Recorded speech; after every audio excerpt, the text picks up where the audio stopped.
Yeah, this comes at a really good time because not only are we going to see more rain in our area, and they will be very light isolated showers this afternoon, but we are also going to see those damp conditions overnight and very cold conditions. In fact, many of our inland locations by Saturday morning will be dropping into those 20s and 30s. So chilly air mass moving in place after we have this frontal boundary move through this afternoon. We are going to be waking up to partly cloudy skies out there this morning, and of course some foggy conditions. In fact, I'm just getting new fog reports from drivers. This is closer to the coast now around Cashville, Moss Landing into the Watsonville area. And again, these are areas where we are seeing those open fields. That's where fog is going to be most likely this morning. Again, also locations with heavy vegetation. So for example, Highway 68, I'm not going to be surprised if we start to see some fog reports coming out of that area as well. We're going to continue to see partly cloudy skies throughout the morning into your lunchtime hour.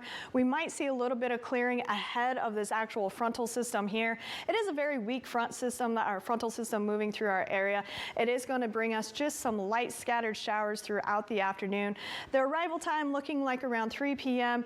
and so we are going to continue to see some isolated showers through that evening commute. I'm not expecting them to be as widespread as what we were seeing yesterday afternoon. So again, it is just that a very weak system moving through our area. We will have more clouds in across the central coast by this afternoon into the evening hours as well. And then as we head overnight, we'll continue to see some partly cloudy skies, but by midnight, we're actually going to start to clear out. Most locations going to be under those cleared skies, which means we will have those cool temperatures settling in, but with that moisture still in those lower levels, we do have the chance to see some patchy fog forming yet again tomorrow morning. As far as rainfall totals, again, this is not going to be a huge rainmaker for us, just some beneficial rain yet again this afternoon. Less than 1/10 of an inch for many locations across the central coast. Better chance of that is still going to be in the Santa Cruz County area, more specifically the Santa Cruz Mountains and along the immediate coast, but the further inland you go, less likely you're going to see anything, especially in our southern valley locations down in Monterey County and San Benito County there. So again, not expecting as much as what we saw yesterday. These are just going to be kind of hit or miss isolated showers throughout the afternoon. Cold air mass will then settle into place after that frontal system moves out of our area. That cold air mass is going to contribute to some very cold overnight lows. So our overnight lows are going to be dropping anywhere between 5 to 10 degrees tomorrow, and then it's going to be even colder on Saturday morning. And we do have a few alerts in place I'll go over here shortly.